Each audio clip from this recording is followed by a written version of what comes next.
Astaghfirullah. Assalamualaikum warahmatullahi wabarakatuh.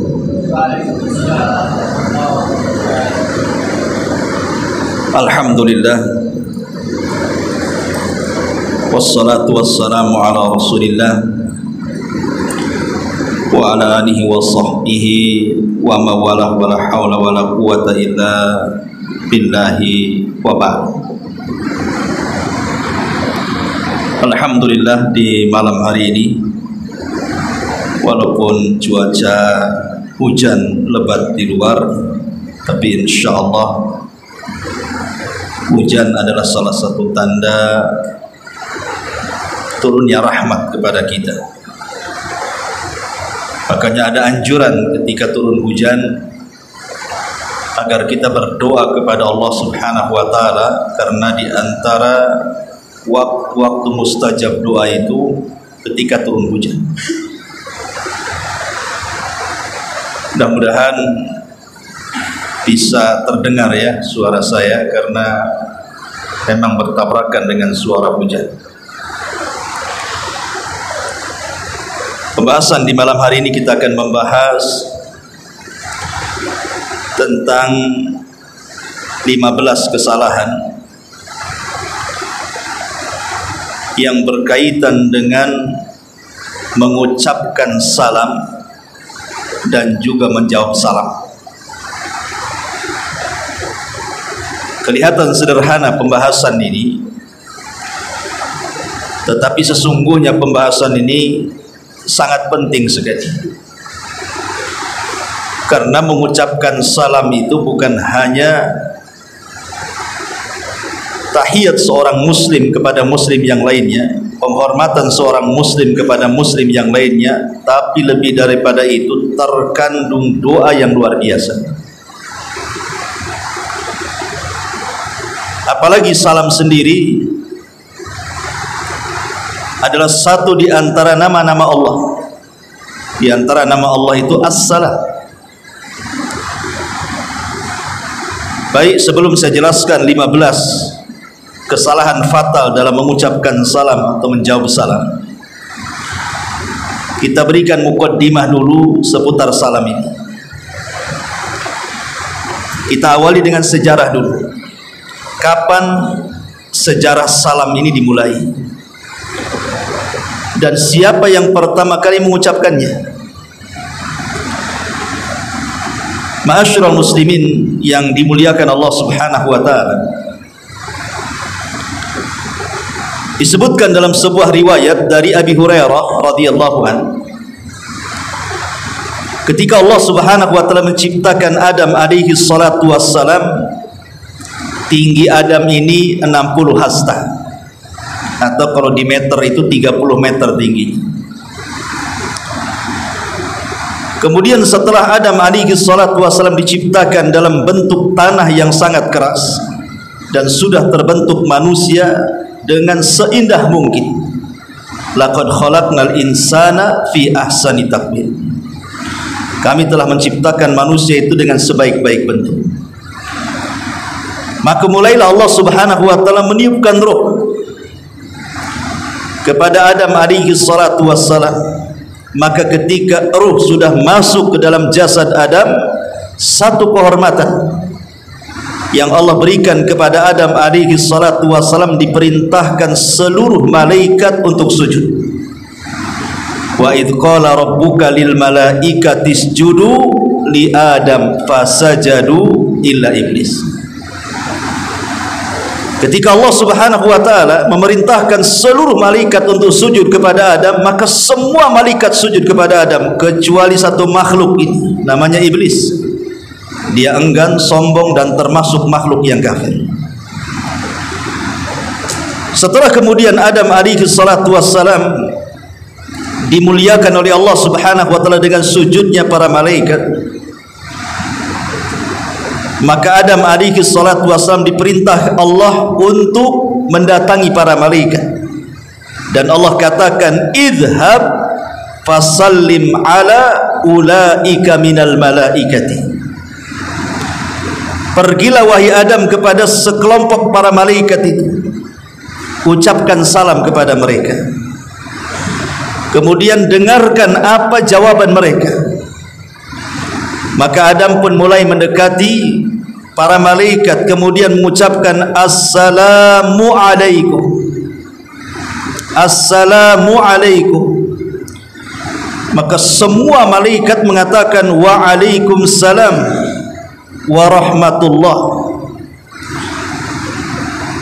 Maka kemudian Allah Subhanahu wa taala mengatakan kepada Adam alaihi salatu wassalam, itulah salam penghormatanmu dan salam penghormatan bagi seluruh keturunanmu.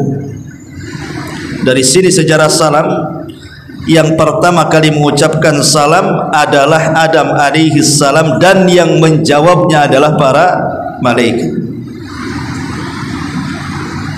Ma'asyiral muslimin yang dimuliakan Allah Subhanahu wa taala, adapun keutamaan salam sendiri sangat banyak sekali.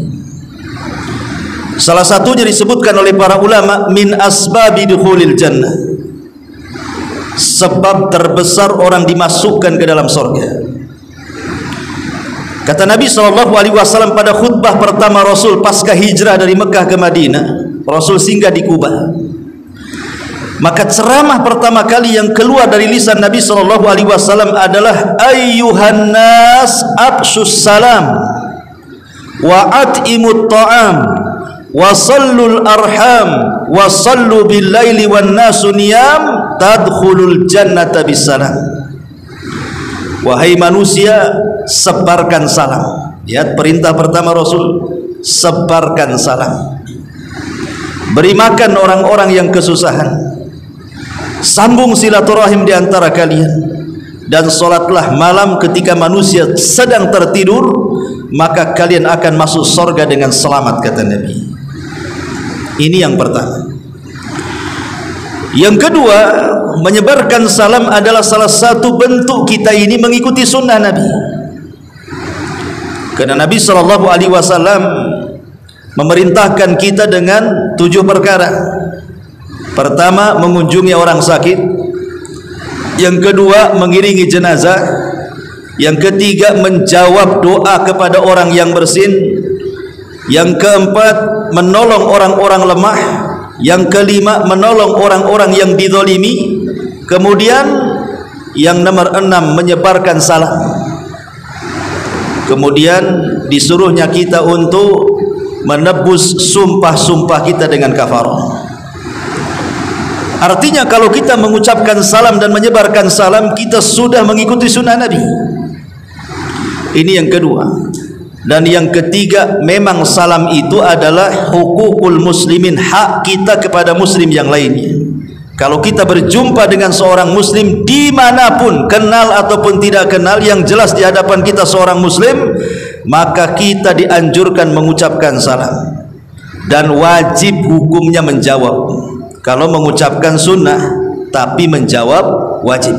Kalau tidak dijawab, berdosa Anda. Ya.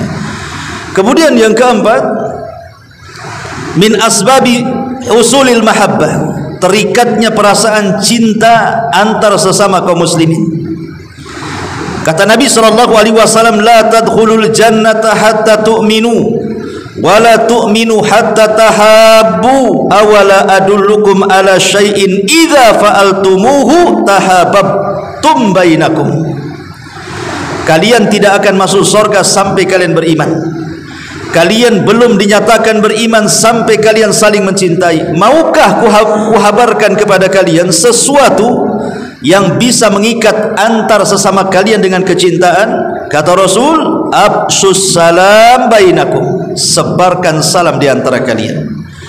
Dan ini sudah terbukti. Kalau antum musuhan dengan orang nih, coba saja mulai dengan salam, assalamualaikum. Awalnya dia malas tuh mau jawab, musuhnya masalahnya. Besoknya ketemu lagi, assalamualaikum. Ya mungkin agak merepet-repet jawabannya, salam. Gitu ya, awalnya kan itu ya. Tapi kalau lama-lama assalamualaikum, pasti waalaikumsalam, beres tuh nanti. Dan ini terbukti, ya, karena Rasul yang ngomong seperti itu. Ini yang kelima. Yang keenam, aulan nas billahi man bada'ahum bisalam. Manusia yang paling tinggi kedudukannya di hadapan Allah Subhanahu wa taala adalah orang yang memulai dengan salam. Jangan gengsi. Kita merasa pejabat, nunggu rakyatnya yang salam kepada dia. Kita merasa punya harta banyak, orang kaya nunggu orang miskin yang ucapkan salam. Kata Nabi sallallahu alaihi wasallam, "Inna aulan nas billahi man bada'ahum bisalam." Manusia yang paling mulia di hadapan Allah adalah orang yang memulai mengucapkan salam. Kemudian juga sebab terlipat gandakannya pahala. Yang nomor 7, sebab terlipat gandakannya pahala. Ada seorang laki-laki datang kepada Nabi sallallahu alaihi wasallam dan mengucapkan assalamu alaikum. Maka Rasul pun kemudian menjawab salamnya, kemudian duduk dan mengatakan orang ini dapat 10 pahala karena hanya mengucapkan assalamu alaikum. Datang lagi orang lain, nambah dia assalamu alaikum warahmatullah, tambah warahmatullah. Maka duduk, kemudian Rasul menjawab sambil duduk dan mengatakan orang ini dapat 20 pahala. Datang lagi orang ketiga, dilengkapi dia assalamualaikum warahmatullahi wabarakatuh. Kata Nabi SAW sambil duduk dan menjawab salam dan mengatakan orang itu dapat 30 pahala. Makanya jangan bakhil ya, kalau bisa dilengkapi salam itu, assalamualaikum warahmatullahi wabarakatuh, kan itu 30 pahala kita dapat. Ketemu orang lagi assalamualaikum warahmatullahi wabarakatuh. Antum kalau masuk pasar, setiap pedagang antum kasih salam, banyak tuh pahala keluar tuh. Tapi orang-orang bilang orang ini apa lah kata. Semua orang disalami, itulah karena jahilnya orang itu. Padahal itu syariat itu. Seolah-olah sunnah yang sudah ditinggalkan kan gitu ya. Kemudian juga tadi sudah saya jelaskan salam itu nama dari nama-nama Allah. Dan salam juga penyebab ampunan Allah Subhanahu wa taala kepada kita. Kata Nabi sallallahu alaihi wasallam, "Innal mu'min idza laqiyal mu'min fa sallama alaihi wa akhadha bi yadihi fasafaha tanatharat khatayahuma kama yatanathara waraqasy syajari." Apabila seorang muslim mukmin berjumpa dengan mukmin yang lainnya, ia pun mengucapkan salam, dipegangnya tangannya. Jadi kalau antum ketemu orang, assalamualaikum, pegang tangannya sambil salaman. Maka ketika kita memegang tangan itu, maka kesalahan kita akan gugur itu, seperti gugurnya daun dari pohon kata Nabi. Makin lama kita pegang tangannya, makin banyak kesalahan kita digugurkan. Makanya kalau salam pegang aja, nunggu dia yang lepas. Masalahnya dua-duanya tak mau lepas.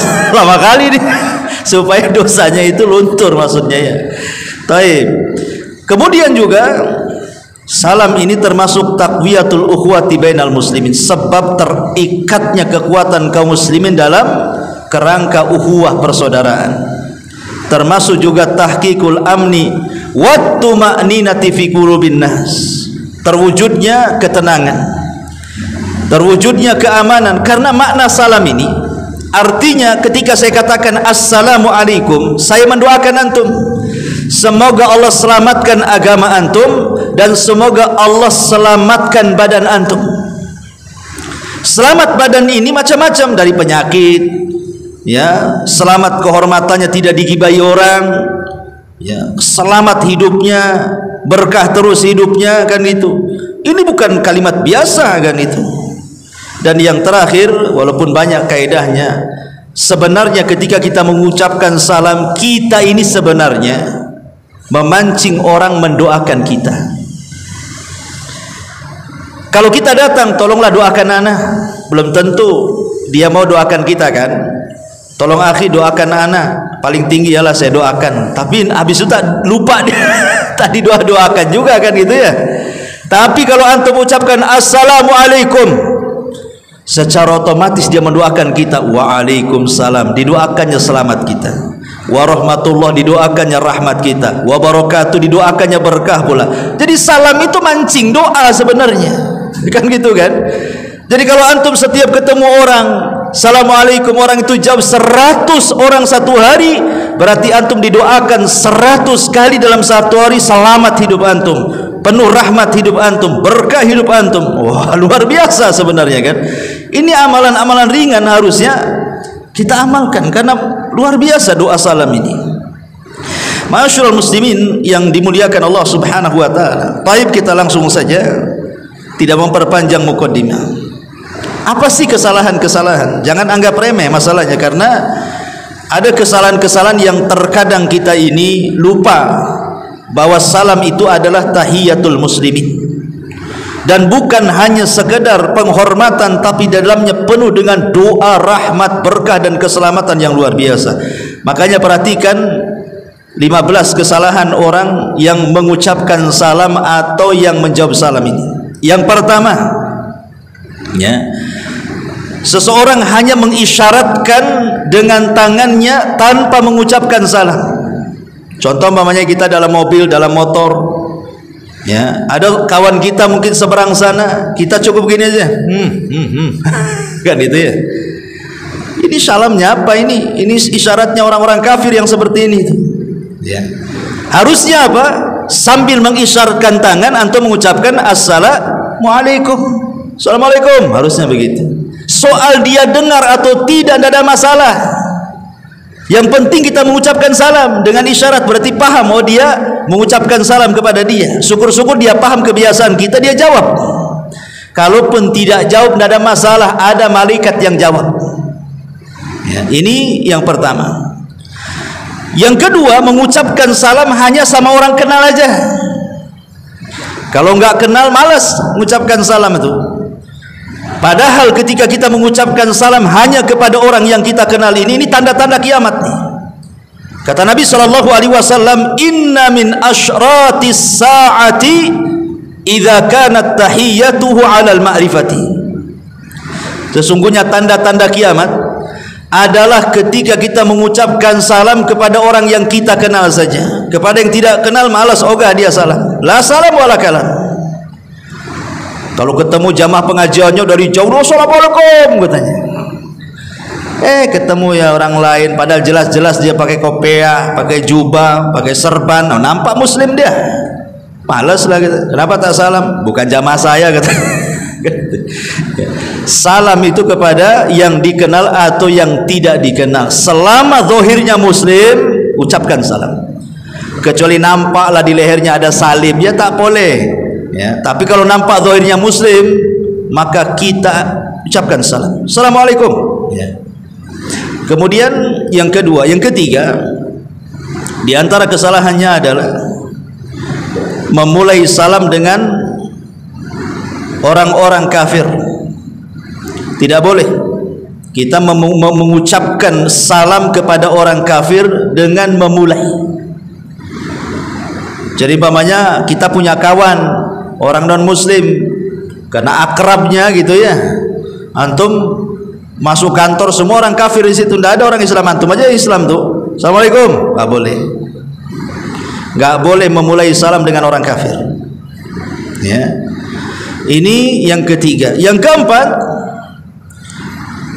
tidak boleh mengucapkan salam ketika masuk ke masjid di hari Jumat ketika khatib naik mimbar. Ya. Kecuali kalau khatib belum naik mimbar, antum masuk masjid assalamualaikum, nanti jamaah jawab salam tidak apa-apa. Tapi kalau khatib sudah naik mimbar, tidak boleh mengucapkan salam, langsung masuk tahiyatul masjid duduk. Kenapa? Karena ketika khatib naik mimbar tidak boleh ada orang bicara. Makanya ada hadis dari Abu Hurairah radhiyallahu anhu itu kan, idza qala li sahibihi ansit faqad laghaita. Kalau engkau bicara kepada saudaramu, diam, kau sudah dianggap Jumatnya main-main. Kalau sudah dianggap Jumatnya main-main, fala Jum'atalah, kamu tidak dapat pahala Jumat. Jadi ketika khatib naik mimbar masuk masjid tidak boleh mengucapkan salam, karena itu waktu kita diam. Jangankan mengucapkan salam, ada orang bersin di samping, kita tidak boleh jawab. Hadsih, alhamdulillah, diam. Ya. Jangan dijawab, karena itu waktu diam. Makanya ini kesalahan kita mengucapkan salam ketika khatib naik mimbar. Kemudian yang kelima, jangan mengucapkan salam kepada wanita yang masih muda. apalagi cantik. Kan gitu. Enggak boleh. Ya. Memang ada hadis, tapi hadis ini lemahkan para ulama gitu ya. Laisa lin nisa salamun wala alaihinna salam. Tidak boleh salam itu disampaikan kepada wanita, dan wanita juga tidak boleh mengucapkan salam kepada laki-laki. Sebagian ulama mengatakan hadis ini munqati, terputus, tetapi sebagian ulama mengatakan walaupun munqati, maksudnya kalaupun seandainya hadis ini sahih, maka maksudnya tidak boleh melempar salam kepada pemudi, gadis cantik, karena akan terfitnah. Imma kita yang terfitnah atau dia yang terfitnah. Mungkin disangkanya antum sedang ngerayu dia kan, ngerayu Islami katanya. Ngerayu Islami dengan salam gitu ya. Walaupun di Facebook ya, nampak statusnya cewek cantik, assalamualaikum, wah itu antum nih gak beres ya. Jadi tidak boleh, kecuali kalau wanita sudah tua, tidak apa-apa. Kalau nenek-nenek nggak apa-apa, tua tertarik kan, apa-apa sama nenek-nenek, assalamualaikum nek, nggak ada masalah. Kalau lewat orang nggak, masalahnya nenek ini bawa anak gadisnya pula. Ini maksudnya yang mana nih, kan itu ya. Ma'asyiral muslimin yang dimuliakan Allah Azza wa Jalla. Taib, ini yang kelima. Yang keenam, mengucapkan salam dengan suara pelan. Assalamualaikum. Gimana? Assalamualaikum. Orang nggak dengar. Ya. Jadi tidak boleh mengucapkan salam itu dengan pelan-pelan. Assalamualaikum. Jelas, karena salam ini syiar, harus didengar orang. Ya.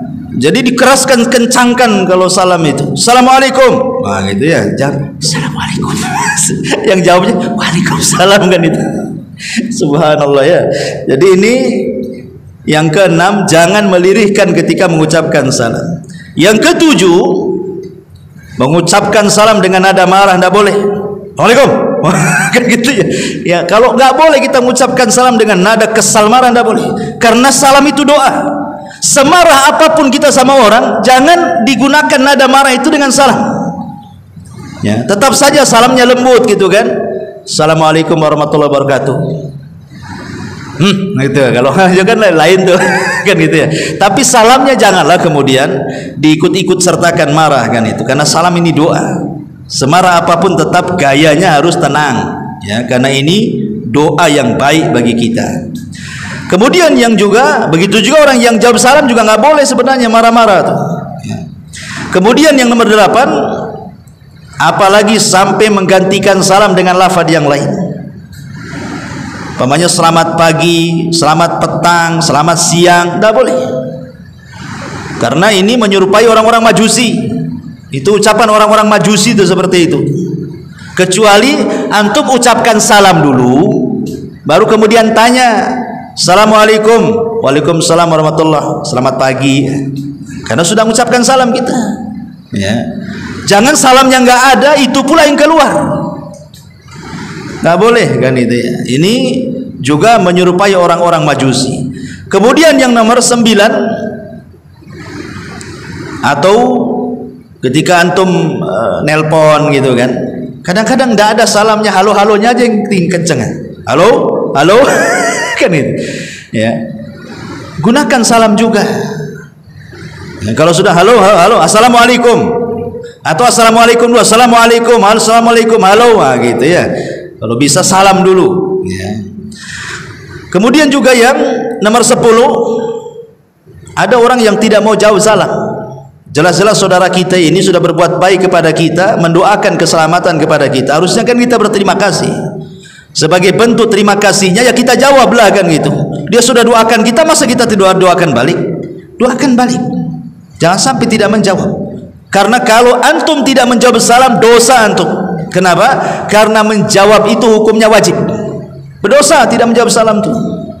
Kecuali kalau antum rame-rame.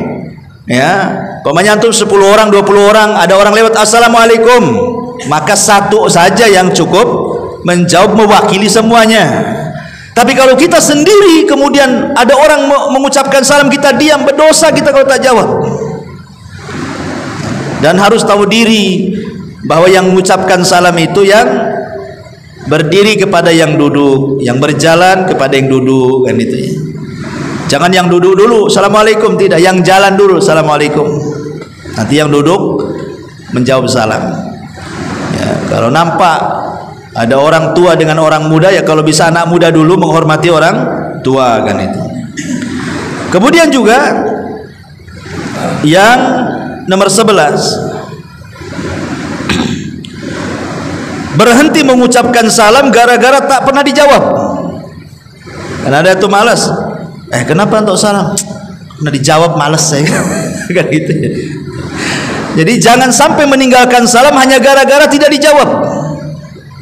Ada sebuah hadis, kata Nabi SAW, la yahillu li muslimin an yahjura musliman fawqa thalathi layalin fa innahuma nakibani anil haq ma dama ala suramihima wa awwaluhuma fainan yakunu sabaqahu bil fai'i kafaratan lahu wa in sallama falam yakbal wa radda alaihi salamahu raddat alaihi al malaikatu wa raddat alal akhar asyaitanu wa in mata ala suramihima lam yadkhula al jannah jami'an abada.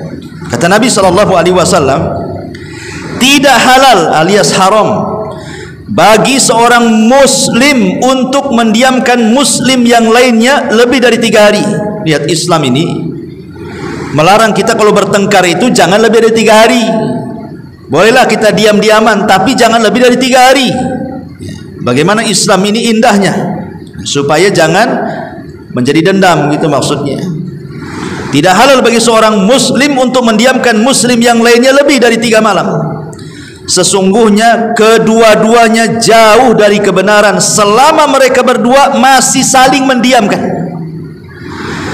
Maka yang pertama-tama insaf di antara keduanya, maka kesegeraannya berinsaf menjadi penebus dosa bagi dia. Jadi siapa yang mendahului, maka dialah yang akan dapat pahala sebagai penebus dosanya. Kemudian kata Nabi SAW, jika si A mengucapkan salam terhadap temannya si B, namun si B tidak menerima padahal si A ini mau menjawab salam, maka salamnya akan dijawab oleh malaikat. Tidak apa-apa, ya, salam kita ada yang jawab kok, walaupun dia tidak mau kita salami dia karena kesal dengan kita, diam saja, tidak masalah, ucapkan salam saja, malaikat jawab salam kita. Kemudian dan yang lain salamnya akan dijawab oleh setan. Jika mereka berdua meninggal dalam keadaan saling mendiamkan, niscaya mereka berdua tidak akan masuk surga selamanya, naudzubillah. Jadi nggak ada masalah, jangan gara-gara nggak dijawab berhenti salam, tetap ucapkan salam. Kemudian yang nomor 12, kadang-kadang ada orang nambah lafaz dalam salam itu. Assalamualaikum warahmatullahi ta'ala wabarakatuh. Pernah dengar antum? Tambah ta'ala di sini. Ya, tidak ada riwayatnya satu pun tentang lafaz salam.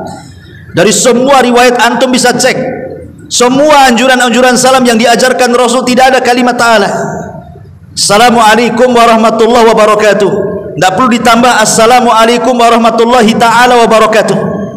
Jangan ditambah, karena salam ini sifatnya tauqifiyah, terima jadi. Kata Rasul, ini lafadznya, ini pula yang kita ucapkan. Ya, ini yang nomor 12. Yang nomor 13, terkadang tidak sempurna dalam menjawab salam. Tidak sempurna dalam menjawab salam, harus sempurna. Kalau orang itu mengucapkan assalamualaikum, maka kita jawab apa? Waalaikumsalam warahmatullah. Kalau orang itu mengucapkan assalamualaikum warahmatullah, kita jawab waalaikumsalam warahmatullahi wabarakatuh. Kalau dia mengucapkan assalamualaikum warahmatullahi wabarakatuh, maka kita juga sama mengucapkan waalaikumsalam warahmatullahi wabarakatuh. Begitu cara menjawabnya. Dia lengkap assalamualaikum warahmatullahi wabarakatuh, waalaikumsalam lah. Gimana? Ya, dia sudah lengkap gitu, kita pula nggak melengkapi. Lengkapi, ya, ini kesalahan. Kemudian yang ke-14, kadang-kadang orang tidak mau mengucapkan salam gara-gara orang itu tuli. Kenapa kau tak salam? Itu tuli Ustaz, tak dengar, ngapain juga saya, kata. Walaupun kita di telinganya assalamualaikum, namanya orang tuli, ya enggak perlulah kita ucapkan salam, enggak. Tetap walaupun sama orang tuli, tetap ucapkan salam. Kalau kita bisa menggunakan bahasa isyarat, sambil mengucapkan salam kita menggunakan bahasa isyarat supaya dia paham kita mengucapkan salam, maka itu lebih baik. Dan yang terakhir, tidak boleh mengucapkan salam dalam hati. Ya, kenapa kau tak jawab? Kapan antum mengucapkan salam? Tadi dalam hati kita lah. Mana? Aku juga jawablah dalam hati juga, katanya kan. Jadi inilah 15 kesalahan tidak boleh dilakukan dalam salam. Karena salam ini sesuatu yang sangat istimewa di hadapan Allah Subhanahu wa taala. Anda bisa bayangkan loh, kita di dunia ini perlu 3 kalimat ini. Pertama, kita perlu selamat. Siapa yang tidak ingin selamat coba? Kita ingin selamat dunia akhirat kan? Selamat dari penyakit. Di dunia saja kita ingin selamat dari penyakit, selamat dari ocehan, omongan, fitnahan, gibahan orang, hasad, dengkinya orang. Kita pengen selamat. Karena kalau seandainya kita difitnah orang saja, sakitnya tuh di sini tuh, sakit kali kan gitu ya. Rasanya kita tidak tenang hidupnya. Kita pengen selamat kehormatan kita, pengen selamat dari penyakit, sehat. Lihat orang sakit itu, apalagi sampai terdudu, sampai terbaring tidak bisa, stres kan itu ya. Kita minta keselamatan badan, keselamatan kehormatan, keselamatan agama, jangan sampai difitnah. Itu di dunia tuh kita perlu selamat. Antum naik motor aja kalau bisa selamat sampai tujuan. Bekerja saja selamat, sudah tidak apa-apa, tidak ada masalah dalam pekerjaan. Jadi kita ini perlu selamat, dan itu keinginan kita, pengen selamat. Yang kedua, rahmat. Rahmat itu kasih sayang Allah Subhanahu wa taala. Siapa yang tidak ingin kasih sayang Allah? Semua pengen kasih sayang Allah. Karena Allah kalau sudah sayang dengan kita, apapun yang kita minta pasti dikasih. Namanya orang sayang. Antum sayang sama istri, maka apapun kata istri diusahakan kan, antum kasih. Itu sesama makhluk tuh kan begitu. Sayang dengan anak, apapun yang diminta anak antum kasih. Sayangnya Allah jauh lebih sayang dibandingkan orang tua kepada anak bayinya. Makanya ada hadis yang mengatakan, ketika Rasul menawan banyak tawanan dalam peperangan, menang dapat tawanan. Rupanya dari sekian tawanan itu ada ibu-ibu kehilangan bayinya. Nangis ibu itu. Setiap ada ibu bawa bayi, ditengoknya bayi, jangan-jangan bayi saya. Tapi tidak ketemu bayinya. Ketika sudah putus asa dia dengan bayinya itu, terduduklah ibu ini. Ketika sedang terduduk, tiba-tiba ada orang antar bayinya. Wah, langsung dipeluknya, diciumnya, disusuinya, dan begitu seterusnya. Rasul melihat kondisi ibu itu sayang kepada bayi itu, mengatakan kepada para sahabat apa? Sebaiknya kalian kumpulkan kayu bakar. Bakar kayu itu. Untuk apa wahai Rasul dibakar kayu? Kau suruh ibu yang baru dapat bayinya itu, lemparkan bayinya ke dalam api. Sahabat mengatakan, mustahil ya Rasulullah, dia aja setengah mati itu cari bayinya. Oh, sudah dapat mau dilempar pula ke api neraka, mustahil dia mau. Kata Nabi SAW, kalau ibu itu sesayang itu sama anaknya, maka Allah jauh lebih sayang kepada kalian, kata Rasulullah. Allah jauh lebih sayang kepada kalian. Makanya seorang ulama, Hasan Al-Basri, mengatakan, kalau nanti di akhirat, kata Hasan Al-Basri, aku harus dihisab dengan 2, 1 ibuku, 1 Allah. Aku lebih baik dihisab oleh Allah dibandingkan ibuku, kata. Padahal tidak mungkin seorang ibu akan memasukkan anaknya ke neraka kan. Kemudian dikatakan, kenapa anda memilih Allah bukan ibumu? Ya, karena Allah lebih sayang kepadaku dibandingkan ibuku, kata. Jadi rahmat itu kita butuh. Dan yang terakhir, berkah wa barakatuh. Siapa yang tidak ingin berkah? Berkah itu luzumul khair, kebaikan yang tetap, itulah berkah. Berkah ini kalau menurut orang awam tidak apa-apa sedikit, yang penting berkah dibandingkan banyak tak berkah. Kan ada istilah seperti itu. Maksudnya apa? Karena kalau kaya tidak berkah, tetap saja dia miskin. Tengok orang-orang kaya yang tidak berkah itu, kayaknya orang miskin karena tersiksa dengan kekayaannya kan. Tak bisa tidur mikir duit, duitnya sudah segudang. Coba bayangkan, nerima telepon dari lasinya, bu, enggak pernah dia santai dengan keluarga, ting-ting, kreng, angkat, kreng. Ini disiksa dunia orang kayak gini. Kalau seandainya dia istirahat, tenang gitu kan, cukup dia hidup 7 turunan. Tapi itulah ketika tidak berkah hartanya, harta itu menyiksa dia. Tujuan dia awalnya menguasai harta, belakangan harta pula menguasai dia. Tapi kalau orang tidak kaya tapi cukup lah kan begitu, beli mobil cukup duitnya, beli mobil rumah cukup duitnya, penting cukup kan itu. Oke lah, maksudnya cukup di sini sederhana tapi berkah. Saya kenal ada ikhwan kita itu, dia tukang ojek, tapi saya tanya anaknya berapa, anak saya 5 Ustaz. Alhamdulillah anak saya mondok semua di Jawa katanya. Penghasilanmu berapa? Ya enggak, ya kadang-kadang satu hari dapat penumpang ya dapatlah 150 200, kadang kalau mujur sampai 300. Subhanallah, coba bayangkan ya, penghasilan pas-pasan, dia harus hidup dengan istrinya, bayar kontrakan, bisa pula dia kirim tuh kepada keluarganya, berkah hidupnya ya. Anak-anaknya nurut-nurut semua, padahal susah tuh. Orang kaya anak-anaknya kurang ngajar semua, jangan kena narkoba ya, trek-trekan, masuk kriminal, macam-macam, karena tidak berkahnya. Kita ini berhajat kepada berkah ya. Berkah itu maksudnya walaupun makanan sedikit yang kita makan itu tidak membuat kita mati sampai besok, kalau makanan itu berkah tuh. Tapi kalau makanan tidak berkah, makan aja nggak kenyang-kenyang deh kan itu ya, kayaknya perutnya itu bunyi terus kan itu. Nah, itulah tidak berkah ya. Makanya sering saya contohkan, yang berkali-kali saya contohkan kepada antum untuk mengakhiri kajian di malam hari ini. Contohnya ya, kalimat berkah itu sering saya contohkan kepada antum apa, dengan 2 binatang kan. Pertama anjing, yang kedua kambing. Ada anjing, ada kambing. Kambing ini selalu menjadi sasaran sembelihan. Idul Adha nyembelih kambing, nggak ada orang nyembelih anjing. Orang walimah nyembelih anjing, nggak mau orang datang, kambing baru orang mau datang ya. Akikah berapa anjing, nggak ada, berapa kambing ya kan. Sate Madura, sate Padang, sate-sate yang lainnya kambing. Sate anjing itu beberapa orang aja yang mau makan kan itu. Orang kafir tidak semua suka ya, ada yang suka ada yang enggak kan begitu ya. Artinya secara logika kambing itu sasaran penyembelihan, anjing itu jarang disembelih. Tetapi kalau kita melihat populasi ya, populasi kambing itu selalu disembelih. Kenapa ndak habis-habis? Kalau Idul Adha banyak tuh di Tamiang tuh, banyak, dari mana tuh datangnya? Padahal hari-hari disembelih kambing itu, tak habis-habis pula.